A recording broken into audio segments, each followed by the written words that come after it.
Hello, welcome to another day of Ether Raids. We are taking on Dashwood today, and man, I'm playing a bit later today, at least about 3 hours or so. Yeah, the lack of sleep finally caught up to me from prepping for SDS, and I passed out. I was done. I was down.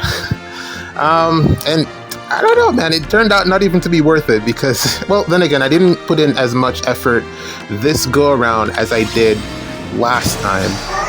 It was like I only prepped for like 1 day, really. I didn't practice as much as I should have or would have needed to get to where I was before, to get to rank 1. I only played like just the couple matches to build 4 teams, and then I went in. I didn't even play enough matches to build 4 teams. I built like 2.5 teams, and then I just went in because I couldn't bother thinking about it anymore. I just wanted to get it done with. And naturally I lost. I through my first 2 matches, made bad plays, got punished for it, rightfully so, and then won 2 matches, and then lost the last 2 matches after that. That was like 2 days apart. Was what I did with the run, because I realized that when I was practicing, I wasn't like coming across. Well, I realized that I needed a 4th team, so I went back in and actually made a 4th team, which worked out pretty well. What was that team? I don't remember. I guess I can like probably like I'll like do a review when the season is finishing and show you guys. Maybe I can stick it onto this video. I don't know, at the end or something.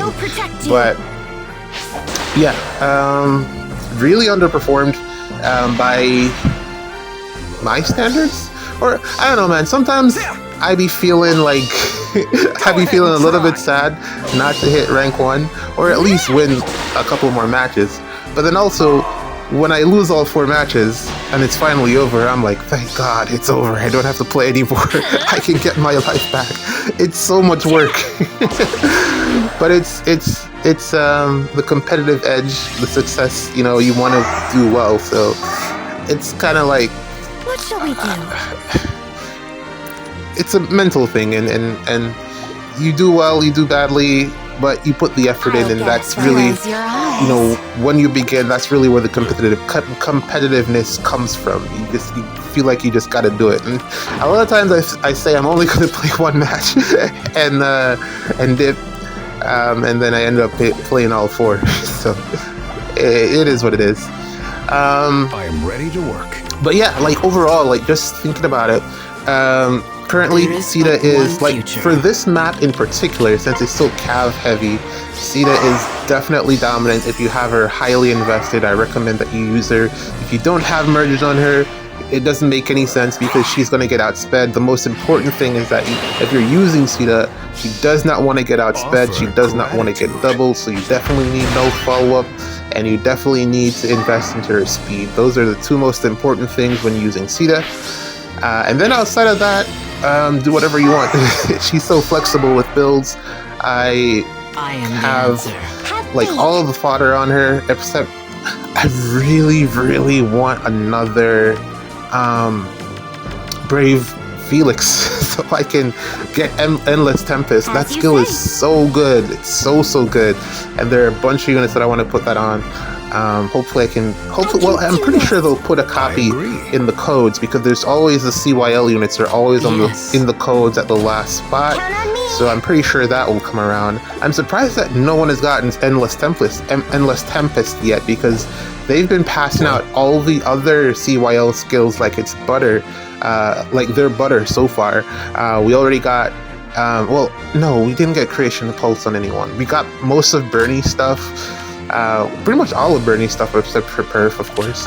And we got Felix's stuff. And who else? Felix. Who was the other female? Robin. We haven't gotten. Robin had Creation Pulse. No one has that yet. Well, they've kind of broken that down into like different pieces, so you can replicate what Creation Pulse does. But we haven't got Felix's stuff, the Endless Tempest. And I think the next unit that they put that on is going to be pretty nuts, because yeah, Endless Tempest is very, very good. I was surprised that they didn't put it on Dagger. but I mean dagger. She's still the new dagger, but she's still really, really good there. That aside, What shall we do? SD, like talking about like what's going on with SDS or just SD in general. I'll Like get us there. after playing those matches, like even during the practice runs that I was doing, it really like the thing that kept ringing in my head was the thing that Levin said the other day, which is like it feels like there are only 30, well, 10 to 15 units in the game that actually work, and then everything else you just really gotta try super hard to make it function. And I really felt that this SDS season. It was like, aside from 4 teams of 5, 25, yeah. Oh no, 20. Yeah, 4 teams of 5, 20 units, and it feels like I could have probably fit, yeah, let's call it 25. I feel like I could have fit some more units in there, depending on the amount of investment and support. And like, but realistically, the choices that I had in terms of what units I could actually use really came down to like the 4 teams that I picked. 20 units primarily revolving around Sita and the near saves that I was able to build, because I finally invested into Nagi, the green one, because Sigurd is so obnoxious. Like, I didn't realize he was this bad. Like, I knew it was bad. I knew he was like a good, when I say bad, I mean he's a good unit, but he is really obnoxious, especially in SD, because, well, not even just SD, but like his special overdrive, because it hits, like, it's unavoidable. It hits 3 spaces away, so it's basically unavoidable. It makes him so difficult to tank, and even if you do tank him, the outcome is that all of your units are pretty much done for. And because of that, I was seriously like about to put Gateau on a team and go into SD, but I was like, Gateau is utterly useless outside of, I mean, his support. So he really needs a refine, or we get a replacement Gateau. But yeah, it was miserable having to deal with Sigurd. Not that I couldn't, but man, it was miserable. Let's play one more. Hold on. Okay, we're taking on Ian now, and let's continue the discussion once more. It looks like I'm kind of getting a couple easier matches because of the time that I booted up the game. Not that it's ever not booted up. You know, it's so cool. Consoles, PCs, Xbox, blah blah blah. The game, you can't pause. Well, okay, I take it back. You can pause the games. I'm just saying that it's super cool how you can pause or just put down a game on your phone and it just be there. It saves your progress and everything, and it'll just be there when you get back. Thinking about like boomer brain here.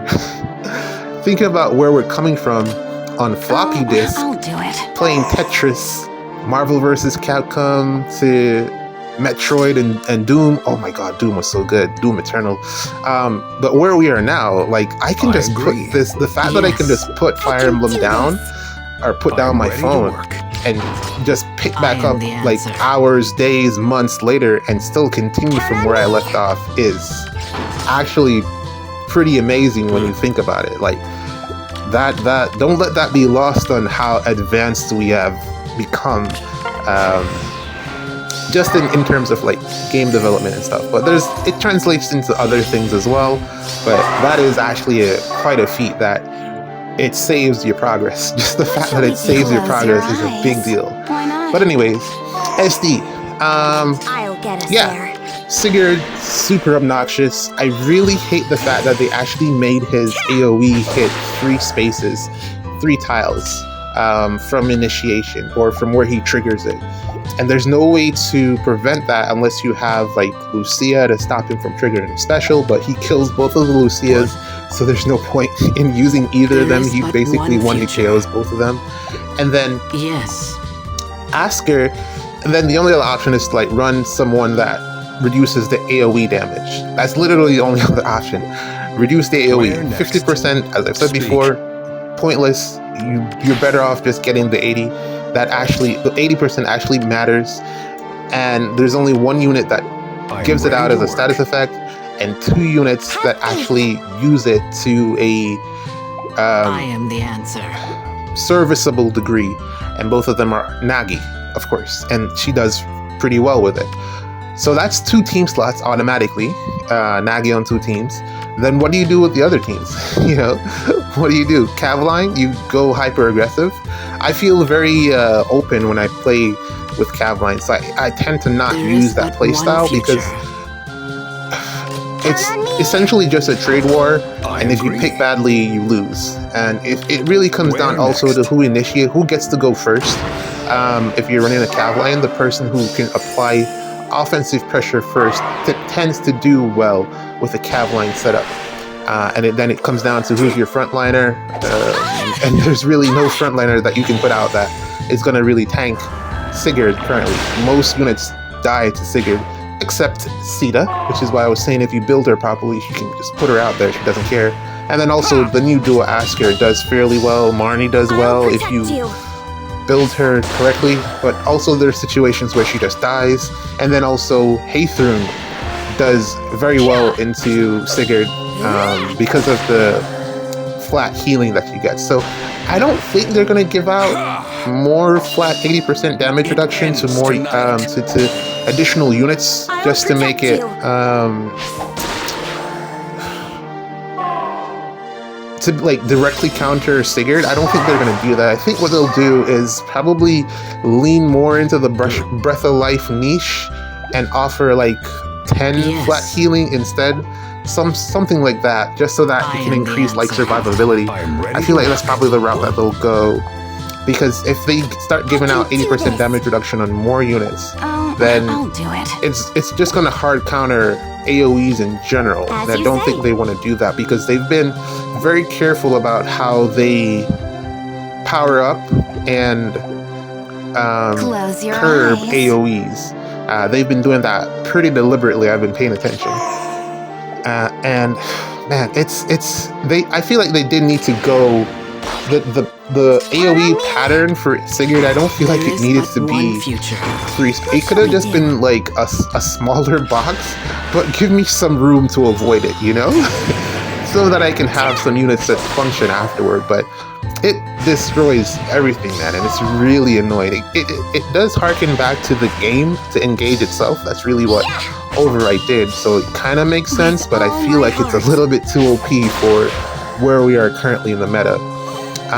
But yeah, it was a pain, man. A lot of people didn't get to rank 1, but I mean, whatever. GG's.